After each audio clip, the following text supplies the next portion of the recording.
everybody, to another episode of Trash Conspiracy, where we attempt to connect the dots between all the garbage conspiracies you've heard and give you maybe a little bit of truth and maybe a little bit of something you haven't heard yet. As always, what's a good conspiracy without a good cocktail? Ha. This week I'm drinking a Manhattan made with some cannabis infused honey, and it is delicious, and I recommend it thoroughly. I cannot. It's so good. It's just so good. I want to get a couple of plugs out of the way. Tomorrow I'm going to be doing a small interview with the one and only Lloyd Legacy Sharp on my own Trash Panda Talks podcast from a different location, but equally as good. Not the location, but the content. And then I want to give a plug to Angela Sawyer, who is running a storytelling show tonight. Probably right after this one, you can go straight over. She also runs the Midway or the Highway open mic. It's a Zoom open mic on Sundays. I'm also usually there. It's always a good time, always a good hang.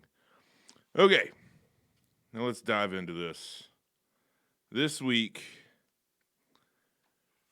I didn't want to do the whole typical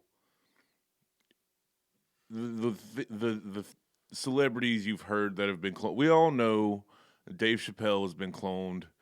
We all know that Eminem has been cloned, and we all know that it's the Illuminati trying to control our because they know if they control our heroes, they can control us.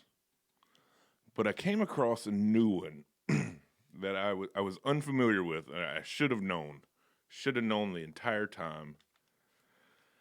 Avril Lavigne has actually been dead and replaced by a clone for at least the last 15 to 16 years. I'm going to give you the timeline, and then I'm going to give you some evidence.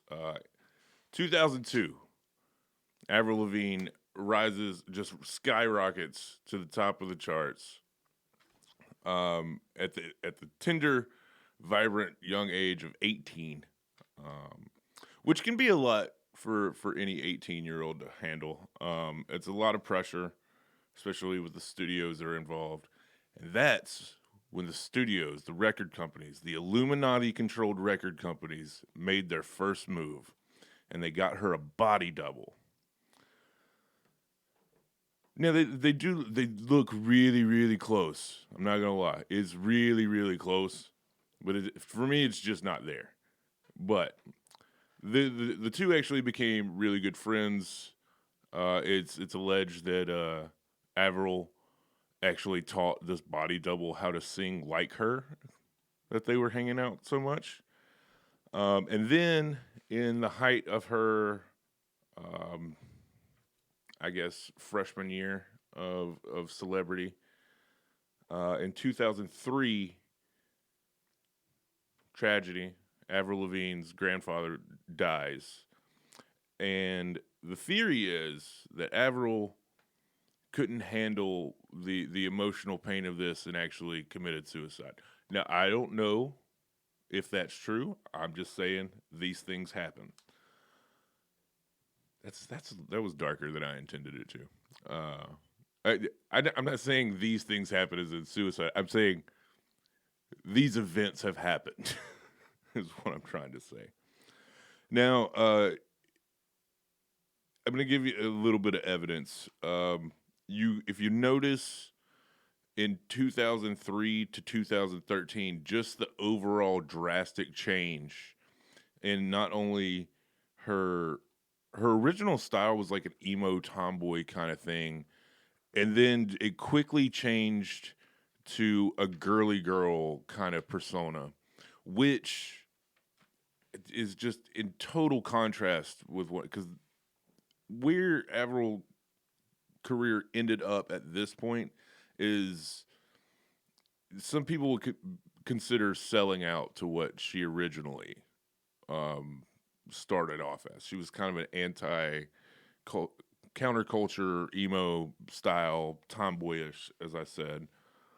Um, now again, another solid piece of evidence is there's a picture I believe I have of the body double's name is Melissa, and there is a picture of Avril with a fist, and on her fist is the name Melissa. Now, I believe personally this is a picture of Melissa trying to say, "Hey, I'm not Avril. I'm actually Melissa." I mean, you can draw whatever connections you want, but that's pretty. That's what I would do if I was playing somebody else. Now we also have this is my favorite piece of evidence is actually I think it's her second hit single, Complicated. Let's just look at the chorus. Why you gotta go and make things so complicated, acting like you're somebody else, getting me frustrated? Was Melissa maybe trying to act like Melissa? I could see how that would be very frustrating if you're trying to, get one over on everybody. You need your body double to play the part. Now, again, this is all a little bit of speculation, but we do know that the Illuminati is trying to control us, especially through media and music, maybe even a little bit in the comedy industry. Which brings me to my second celebrity. Probably the greatest story I ever broke. I still hold it true to this day that Lloyd Legacy Sharp and Keytar Bear are in fact the same person. I know. They did a show together. Whatever. Has nobody ever read a comic book where Batman and Superman switch places? Not once. Andy Kaufman, anybody? Nobody? It's not that hard to figure out. Now, what I find interesting is that immediately after they did that show together, a lot of fake imposter Keytar Bears started popping up around town. Now, it'd be pretty easy for Lloyd, aka Keytar Bear, to hire one of these imposters. At any given, obviously, they have nothing to do. They're posing as a street performing bear. It's not even their gimmick. And why?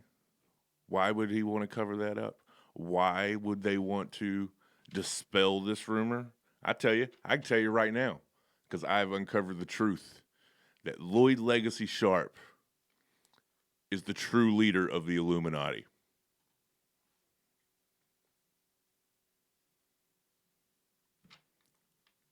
Once again, ladies and gentlemen, I'm not saying that all of this shit is true. I'm just saying that all of it happened. You can draw your own conclusions from here. This has been a little bit of a short episode. I promise I will bring you a much longer and detailed explanation of the Illuminati next week. Same time, same place.